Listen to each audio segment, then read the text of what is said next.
Friends, welcome to my channel Pankaj study point. तो दोस्तों, मेरा नाम पंकज सिंह है और आपको मेरे चैनल पर स्टडी से रिलेटेड मटेरियल मिलता है, स्टडी से रिलेटेड इन्फॉर्मेशन मिलती है। बहुत सारी चीज़ें होती हैं जो आपके कॉम्पिटिशन्स के लिए, आपके नॉलेज के लिए ज़रूरी होती हैं। तो इस चैनल में आपको स्टडी से रिलेटेड बहुत सारी इन्फॉर्मेशन मिलेगी। तो आज के टॉपिक में हम जानेंगे राष्ट्रीय शिक्षा नीति 2020 यानी कि नेशनल एजुकेशन पॉलिसी 2020। तो दोस्तों, यूपीएससी का एक बहुत ही इंपॉर्टेंट टॉपिक है न्यू नेशनल एजुकेशन पॉलिसी। इसके बारे में आपसे अक्सर पूछा जाता है, तो आपके कंपटीशन को कवर करने में बहुत ही मदद मिल सकती है इस टॉपिक से। तो ये टॉपिक बहुत ही इंपॉर्टेंट है for all type competitive examinations, और इसके अलावा आपके जीएस सेक्शन को कवर करने के लिए बहुत ही यूजफुल रहेगा। तो दोस्तों, सिर्फ यूपीएससी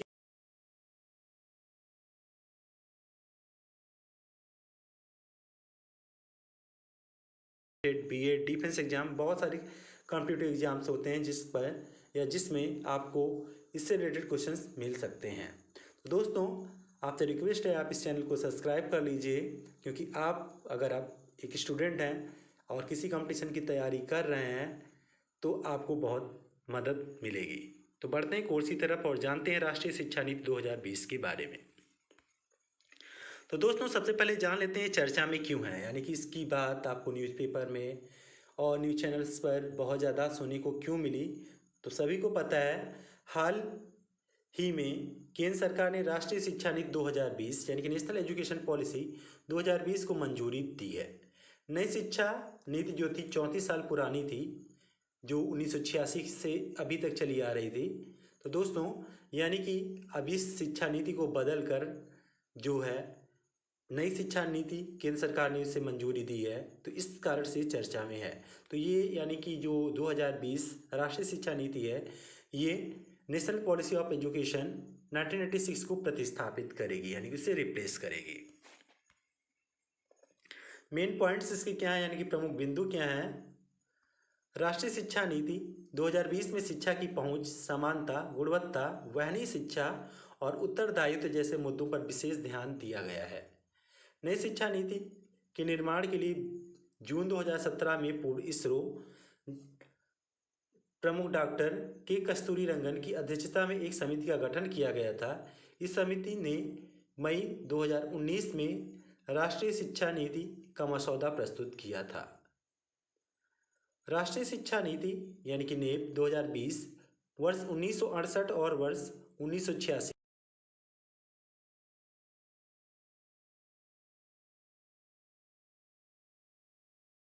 होगी, जो ये तीसरी होगी। नेप 2020 के तहत केंद्र व राज्य सरकार के सहयोग से शिक्षा क्षेत्र पर देश की जीडीपी के 6% हिस्से के बराबर निवेश का लक्ष्य रखा गया है। और नई शिक्षा नीति में वर्तमान में सक्रिय 10+2 यानी कि 10+2 की शैक्षिक मॉडल के स्थान पर शैक्षिक पाठ्यक्रम को 5+3+3+4 प्रणाली के आधार पर विभाजित करने की बात कही गई है। तकनीकी शिक्षा, भाषाई बाध्यताओं को दूर करने, दिव्यांग छात्रों के लिए शिक्षा को सुगम बनाने आदि के लिए तकनीकी के प्रयोग को बढ़ावा देने पर बल दिया गया है। इस शिक्षा नीति में छात्रों में रचनात्मक सोच, तार्किक निर्णय और नवाचार की भावना को प्रोत्साहित करने पर बल दिया गया है। यानी कि इसमें कुछ नई चीज़ें होंगी, नवाचार की भावना को भी प्रोत्साहित किया गया है, रचनात्मक सोच है और तार्किक निर्णय, इन सारी चीज़ों का समावेश किया गया है। अब हम जान लेते हैं एमएचआरडी के नाम में परिवर्तन। तो सबसे पहले आप एमएचआरडी क्या होता है वो जान लीजिए। तो एमएचआरडी जो है मानव संसाधन विकास मंत्रालय, हिंदी में से बोलते हैं, और इसका फुल फॉर्म जो है ministry of human resource development, short form में एमएचआरडी। कैबिनेट द्वारा एमएचआरडी का नाम बदलकर शिक्षा मंत्रालय यानी कि एजुकेशन मिनिस्ट्री करने को मंजूरी दे दी गई है। नेप 2020 के तहत एमएचआरडी का नाम बदलकर शिक्षा मंत्रालय करने का उद्देश्य शिक्षा और सीखने यानी कि एजुकेशन एंड लर्निंग पुनः अधिक ध्यान आकर्षित करना है। यानी कि इसका जो मेन एम है या उद्देश्य है, सीखना, शिक्षा और सीखने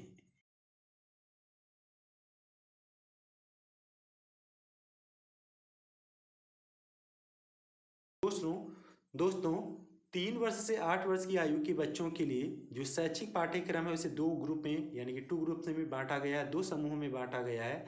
पहला जो है वो है 3 से 6 वर्ष की आयु के बच्चों के लिए आंगनवाड़ी, बाल वाटिका, प्री स्कूल्स के माध्यम से मुफ्त, सुरक्षित और गुणवत्तापूर्ण प्रारंभिक बाल्यावस्था देखभाल और शिक्षा यानी कि early childhood care and education की उपलब्धता को सुनिश्चित करना।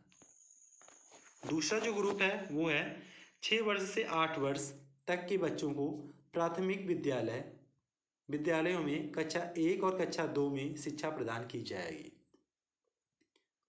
प्रारंभिक शिक्षा को बहुस्तरीय खेल और गतिविधि आधारित बनाने को प्राथमिकता दी जाएगी। ECCE से जुड़ी योजनाओं का निर्माण और क्रियान्वयन केंद्रीय मानव संसाधन विकास मंत्रालय, महिला एवं विकास मंत्रालय, स्वास्थ्य और परिवार कल्याण मंत्रालय व जनजातीय कार्य मंत्रालय के साझा सहयोग से किया जाएगा। तो इतनी चीजें हैं ECCE में जुड़ी। अब जानते हैं बुनियादी साक्षरता और संख्यात्मक ज्ञान पर एक राष्ट्रीय मिशन। नेप ने MHRD द्वारा बुनियादी साक्षरता और संख्यात्मक ज्ञान पर एक राष्ट्रीय मिशन यानी कि national mission on foundational literacy and numeracy की स्थापना की मांग की है। यह मांग की गई है राज्य सरकारों द्वारा वर्ष 2025 तक प्राथमिक विद्यालयों में कक्षा 3 तक के सभी छात्रों में या सभी बच्चों में बुनियादी साक्षरता और संख्यात्मक ज्ञान प्राप्त करने हेतु इस मिशन के क्रियान्वयन की योजना तैयार की जाएगी। अब आता है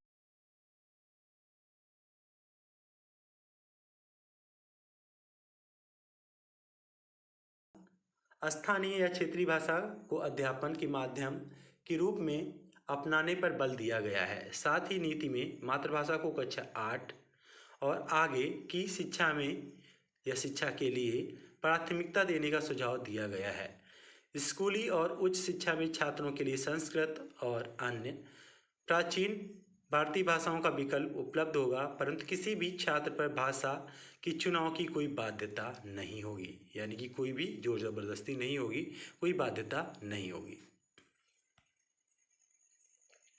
बधिर छात्रों यानी कि जो सुन नहीं सकते हैं यानी कि डीफ बधिर छात्रों के लिए राष्ट्रीय और राज्य स्तर पर पाठ्यक्रम सामग्री विकसित की जाएगी तथा भारतीय संकेत भाषा यानी कि इंडियन साइन लैंग्वेज जिसे शॉर्ट फॉर्म में ISL बोलते हैं को पूरे देश में मानवीकृत किया जाएगा।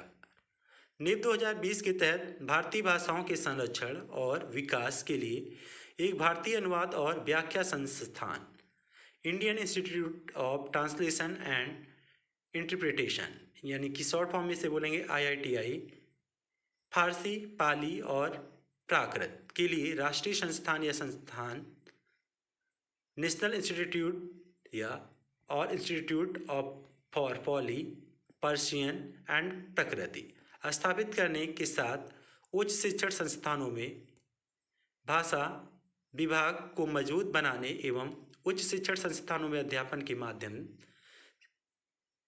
से मातृभाषा स्थानीय भाषा को बढ़ावा देने का सुझाव दिया गया है।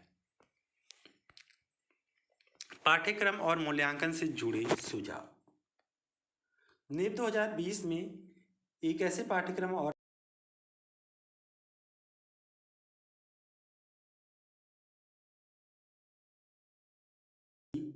कि कौशल के विकास, अनुभव आधारित शिक्षण और तार्किक चिंतन को प्रोत्साहित करने पर विशेष ध्यान दिया जाए।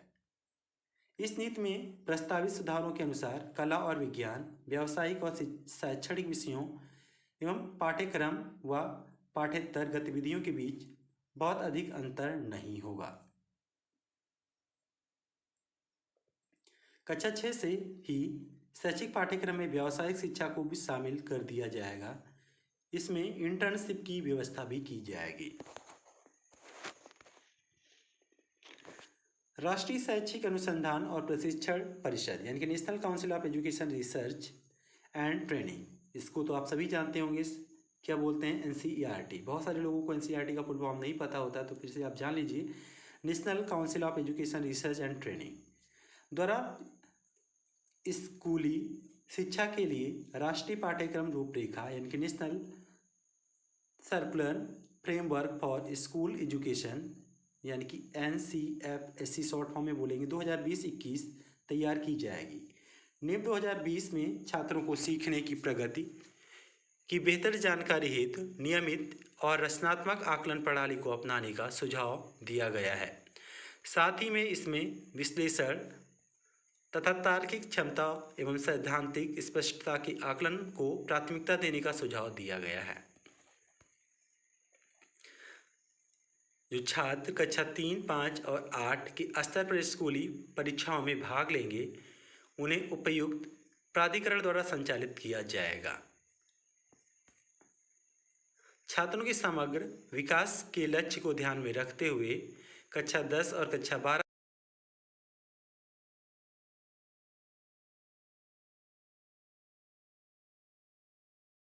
को शामिल किया जा सकता है। छात्रों की प्रगति के मूल्यांकन के लिए मानक निर्धारक निकाय के रूप में परख, तो याद रखिएगा दोस्तों, परख नामक एक नए राष्ट्रीय आकलन केंद्र यानी कि नेशनल असेसमेंट सेंटर की स्थापना की जाएगी। छात्रों की प्रगति के मूल्यांकन तथा छात्रों को अपने भविष्य से जुड़े निर्णय लेने में सहायता प्रदान करने के लिए कृत्रिम बुद्धिमत्ता यानी कि आर्टिफिशियल इंटेलिजेंस या AI आधारित सॉफ्टवेयर का प्रयोग किया जाएगा। अब आता है शिक्षण प्रणाली से जुड़े सुधार। क्या है वो? शिक्षकों की नियुक्ति में प्रभावी और पारदर्शी प्रक्रिया का पालन तथा समय समय पर लिए गए कार्य प्रदर्शन आकलन के आधार पर पदोन्नति। राष्ट्रीय अध्यापन शिक्षा परिषद वर्ष 2022 तक शिक्षकों के लिए राष्ट्रीय व्यावसायिक मानक यानी कि national professional standard for teachers short form में NPST का विकास किया जाएगा। राष्ट्रीय अध्यापक शिक्षा परिषद द्वारा NCERT के परामर्श के आधार पर अध्यापक शिक्षा हेतु राष्ट्रीय पाठ्यक्रम की रूपरेखा यानी कि national circular framework for teacher education short form में से बोलेंगे NCFTE 2021 का विकास किया जाएगा। वर्ष 2030 तक अध्यापन के लिए न्यूनतम डिग्री योग्यता 4 वर्षीय एकीकृत B.Ed डिग्री का होना अनिवार्य किया जाएगा। उच्च शिक्षा क्या है? उच्च शिक्षा में NIP 2020 के तहत उच्च शिक्षण संस्थानों में सकल नामांकन अनुपात यानी कि ग्रॉस एनरोलमेंट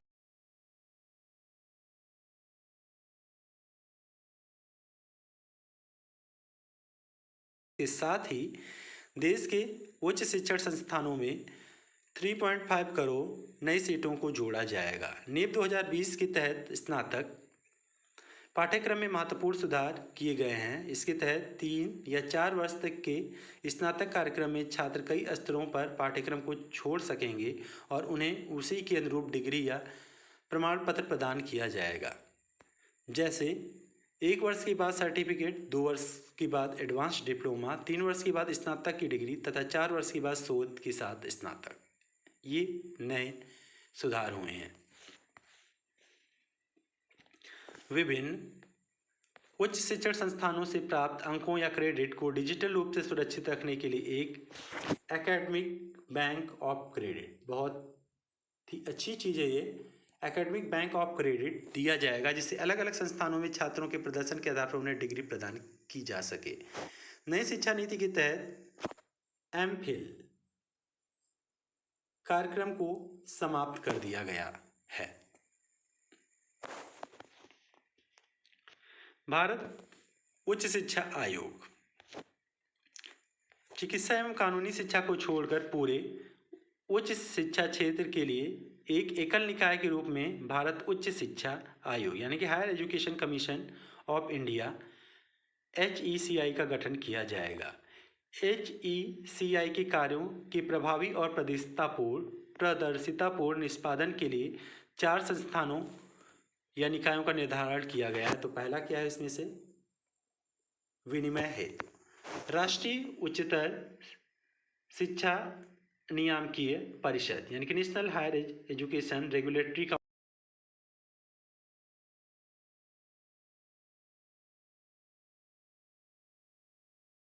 काउंसिल GEC।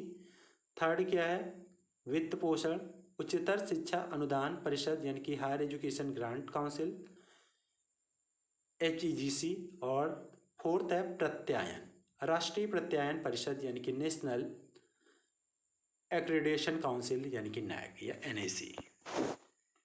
ये हैं 4 पार्ट। आगे, महाविद्यालयों की संबद्धता 15 वर्षों में समाप्त हो जाएगी और उन्हें क्रमिक स्वायत्तता प्रदान करने के लिए एक चरणबद्ध प्रणाली की स्थापना की जाएगी।